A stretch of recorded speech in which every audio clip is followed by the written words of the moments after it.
Welcome back. We're talking with adoptee Ron Murdock on adoption law reform. Give us a call and tell us your feelings on this. Should birth parents who gave up a child maintain their right to privacy, or should records be opened? The number is on your screen, 902-481-4441. And right here, Ron has been thoughtful enough to bring a picture of his little girl. Esther. Esther, and how old is she? 2.5. Beautiful, absolutely beautiful. And the other interesting thing is that the jacket she's wearing here was woven by my oldest child, Andrew, who's 23 this week, who has Down syndrome. Marvelous. Beautiful family, very talented. And obviously, both of those children know the truth about their identity. Yes, they know, and Andrew also knows that I'm adopted and that I'm searching. And he's very interested in this. Sure he yes, would be. he's really very interested. He's extremely bright and articulate. And I would love to be able to tell him. Wonderful. We have another caller on the line. Her name is Hilda from Eastern Passage. Hilda, are you there? Yes, I am. Go right ahead.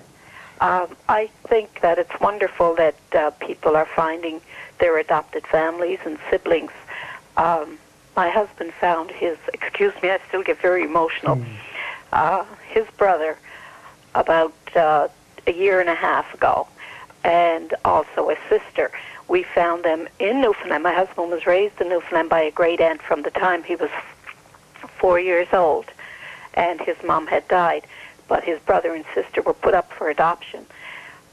We found through hospital records, with the help of my sister, that we had the right birth dates, and we took them to the adoption agency in Newfoundland, and they have what is called post-adoption agency there, and you register, but they told us that it could take up to 2 years, and that my husband had no rights because he was not adopted by his great aunt, so therefore he had no rights and they could not open up the files to him.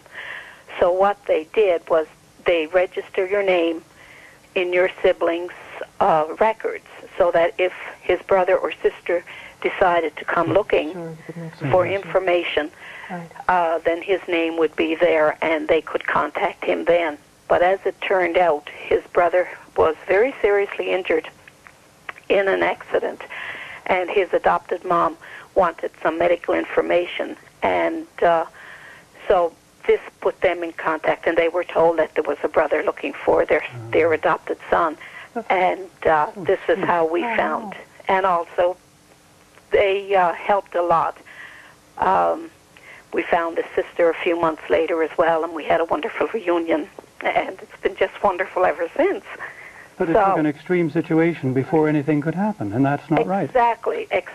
And I think when my husband had the birth dates and they had the knowledge and everything there, then I think they could have taken his name and gone to maybe his brothers and sisters, adopted parents, and said, there is other people out there looking, and give other people the option, give the adopted, either the children or the parents, the choice. That if they want to make that connection, then fine. Then that should be up to them. I mean, my husband is 50 years old, 53 years old. I think it's time that, we are old enough to know and to be able to handle things. Absolutely. Absolutely.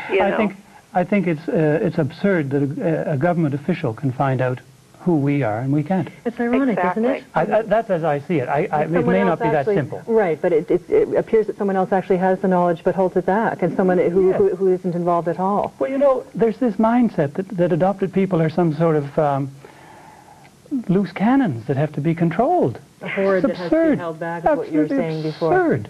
And people searching for their identity. Yeah. Well, I think more people need to be getting after the government to get things changed. Exactly. And I think in Newfoundland, like I say, with this post-adoption agency, at least you're able to register and have your name put on your siblings' file, so that, but still, they should have said, okay, we'll get in contact with your brother and sister and find out. As it turned out, they wanted, of course, they were getting to the stage in their life too that they wanted to start checking themselves, and it's just been a fabulous last year and a half for us. Well, there is a registry in Nova Scotia which more or less does the same thing, and but it's not enough.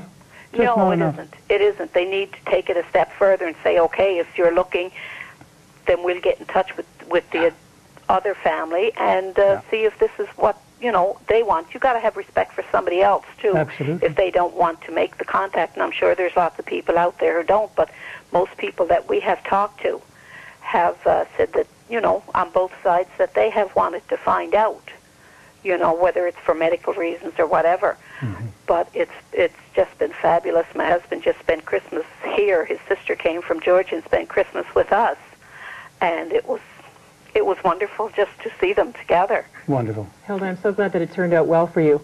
Well, thank you very much, and keep up the good work with this. Thank you for calling. It's good to hear from you. Thank you.